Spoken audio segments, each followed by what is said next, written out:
Hi மக்களே, எல்லோரும் எப்படி இருக்கீங்க? காலையிலே முருங்கையில அஞ்சிக்கிட்டு இருக்கேன். இது நேற்று பறித்தது, அதனால் இன்னைக்கு காலையில் அப்படி பழம் போல் வந்துடுது. ஒரு நாளே இப்படி உருவ அப்படியே சூப்பராக வந்துடுது. பார்த்துக்கோங்க.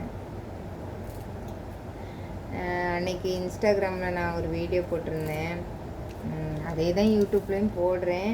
அதில் ஒருத்தங்க கேட்டிருந்தாங்க, சிஸ்டர் நீங்கள் வந்து ஒவ்வொரு டெஸ்ட் எடுக்கும் போதும் உங்களுக்கு வந்து ஃபீலாக இல்லையா அப்படின்னு கேட்டிருந்தாங்க. அது என்ன ஃபீலுன்னா, ஒவ்வொரு தடவை டெஸ்ட்டு எடுத்துகிட்டு அது கேன்சல் ஆகும்போது ஃபீலிங்காக இல்லையான்னு. ஆமாம், ரொம்ப கஷ்டமாக இருக்கும். ஏன்னா நம்மக்கிட்ட காசு இருக்காது. ஆனால் கிட்னி வச்சா நம்ம வாழ்க்கை வந்து பழைய மாதிரி ஆயிரம்னு நினச்சிட்டு நம்ம வந்து நிறைய இது வந்து சேல்ஸ் பண்ணிடுவோம். ஒரு ஆத்திர அவசரத்துக்குன்னு நம்ம வீட்டில் போட்ட நகை எல்லாத்தையும் சேல்ஸ் பண்ணி தான் நம்ம கிட்னி டயாலிசிஸ் எல்லாமே பண்ணுது. அப்படி பண்ணும்போது வந்து எனக்கு வந்து பெரிய கஷ்டமாக எது இருந்துச்சுன்னா என் ஹஸ்பண்டு தான். ஏன்னா வந்து அவ கிட்னி தர்றதா சொல்லி எல்லா டெஸ்ட்டுமே எடுத்துட்டேன் அவங்க மக்களே. அது லாஸ்ட் நேரத்தில் வந்து கேன்சல் பண்ணுற மாதிரி ஆயிட்டு எல்லா டெஸ்ட்டுமே எடுத்து டெஸ்ட்டுக்கே வந்து அவியலுக்கே வந்து 70-80 பக்கம் ஆயிட்டு. அப்புறம் நான் வந்து டெஸ்ட் எடுத்தேன், ஹார்ட்டுக்கு, நுரையீரலுக்கு, அப்புறம் இஎன்டி. அது ஒரு ஈஸியான டெஸ்ட்டு தான். எனக்கு நுரையீரலுக்கெல்லாம் வந்து அந்த ஊது வந்து இது பண்ண சொல்லுவாங்க. அது ஒவ்வொரு டயாலிஸ்லேயும் முடிச்சுட்டு பெய் அந்த டெஸ்ட்டை அட்டன் பண்ணுவோம். பார்த்துக்கோங்க, அந்த இதில் ஃபெயிலியர் தான் ஆகிட்டு இருந்தேன். ஏன்னா டயாலிஸ் முடிச்சுட்டு போனால் என்ன தெம்பு இருக்கும்? டயாலிஸ் அன்னைக்கு தான் என்னால் டாக்டரையும் பார்க்க முடியும். அதுக்கப்புறம் வீட்டில் தான் ஒரு நாள் இருப்பேன். திருப்பூர், கோயம்புத்தூர் போகும்போது தானே அந்த டெஸ்ட் அட்டன் பண்ண முடியும். அப்படி ஒரு 2-3 நாள் ஊதி லாஸ்ட்டில் வந்து டெஸ்ட்டு பாஸ் ஆனதுக்கு இது நான் என்னத்துக்கு சொல்கிறேன்னா, ரொம்ப டயர்டாக இருக்கும். எனக்கு பிடிக்காத டெஸ்ட்டுனா அந்த நுரையீரலுக்கு வந்து எடுத்த டெஸ்ட்டு தான். அதுவும் வந்து இது வந்து கம்ப்யூட்டரில் இது பண்ணியிருப்பாங்க. பார்த்துக்கோங்க, எங்கள் ஹாஸ்பிட்டலில் அந்த ஊதுற இது மாதிரி வச்சுட்டு அதை வந்து கம்ப்யூட்டரில் பண்ணிவிட்டு அந்த கம்ப்யூட்டர் வந்து நம்ம எந்த இடத்துல மூச்சு விட்டோன்னு கண்டுபிடிச்சிடும். பார்த்துக்கோங்க, அப்படி விடாமல் அது சொல்கிற லெவலுக்கு நம்ம ஊதிக்கிட்டே இருக்கணும், மூச்சு விடாமல். அப்போந்தான் பாஸு. அது வந்து எப்படியோ எங்கள் ஹஸ்பண்டு சொல்லி தந்தாவ, இப்படி பண்ணிவிட்டு ஊது பாஸ் ஆயிடுவான்னு. மக்களை ஏற்கனவே வந்து ஐசின்னு இருந்துட்டு வந்தேன்னா அதுலேயே உடம்பு போயிட்டு. பார்த்துக்கோங்க, இனி கிட்டத்தட்ட நான் எனக்கு கிட்னி ஃபெயிலியர்னு தெரியும் போது 46 கிலோ இருந்தேன். என்னையை கொண்டு போய் டயாலிஸ் பண்ணுறேன், அதை பண்ணுறேன்ட்டு உடம்பை கொண்டு போய் இதில் உள்ள தண்ணி எல்லாத்தையும் எடுத்து 38 கிலோவாக ஆக்கினாவ. காதை அடைச்சிக்கிட்டு, எனக்கு காதே கேட்குற மாதிரி இருக்காது. அப்புறம் வந்து ரொம்ப அப்படியே சும்மா ஒரு இரும்புனாலே என் உடம்புலலாம் இழுத்து பிடிக்கிற மாதிரி அப்படி பிடிச்சி ரொம்ப கஷ்டப்பட்டுட்டு இருந்தேன். அதில் வேறு இந்த டெஸ்ட்டெல்லாம் எடுத்தால் தான் வந்து கிட்னி வைக்க முடியுமான்னு அது ஒரு பெரிய வேதனையாக இருந்துச்சு. இப்போ ஹார்ட்டுக்குன்னா ஒரு எக்கோ, இசிஜி இப்படி எடுக்கிறவ.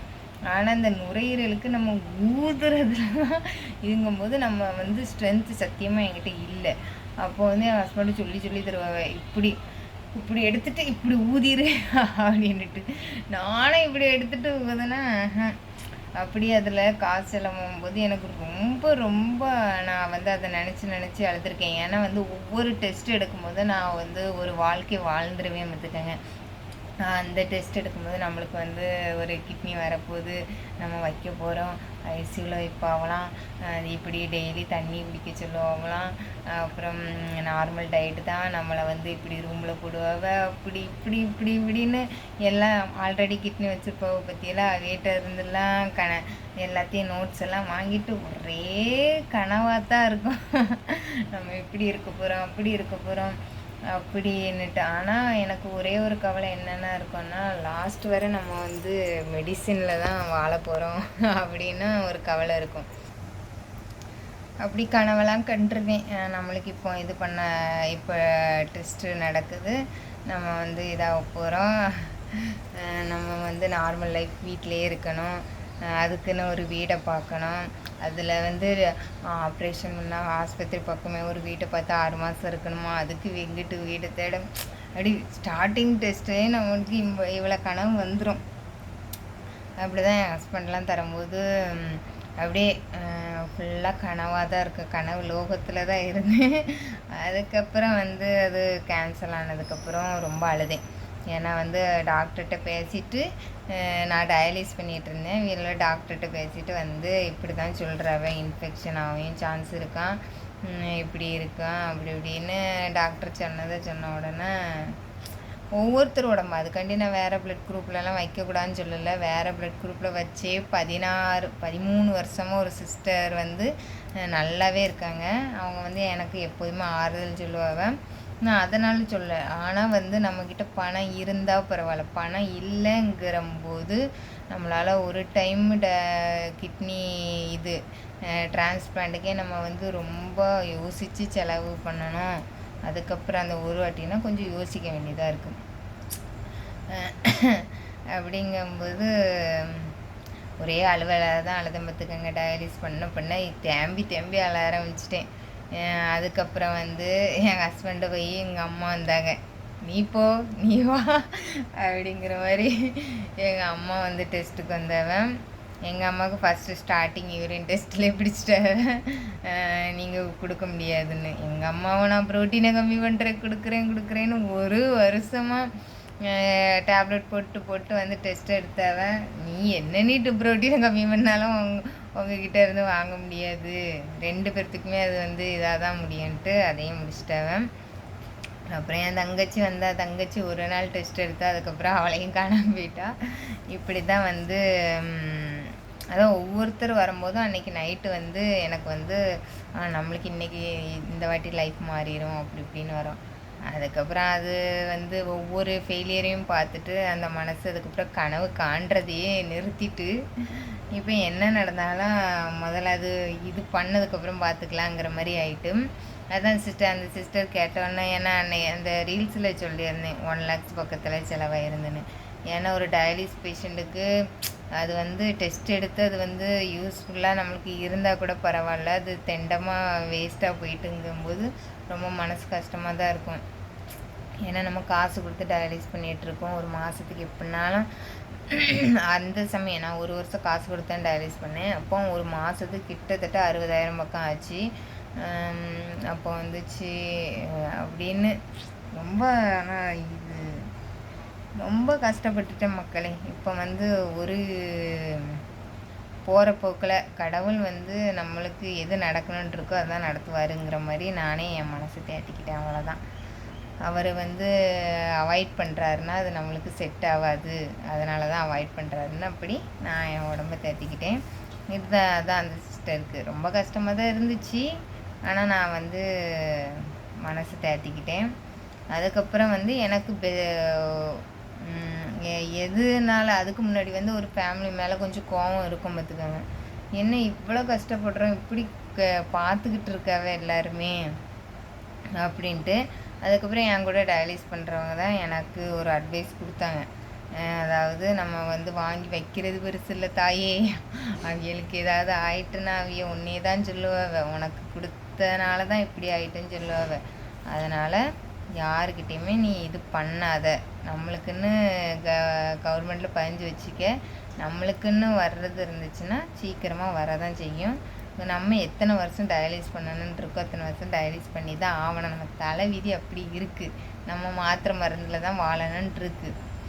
பரவாயில்ல, வந்து நீ வந்து கவர்மெண்ட்டில் பதிஞ்சு வச்சுருக்கால, அது வரும், அதை வச்சுட்டு சந்தோஷமாக இரு, இதுக்காண்டி கவலைப்படாதுன்ட்டு. நான் டயாலிஸ் பண்ணும்போதெல்லாம் கவலையில் கிடக்கும்போது அந்த அவைய தான் ஆறுதல் சொல்லுவாங்க.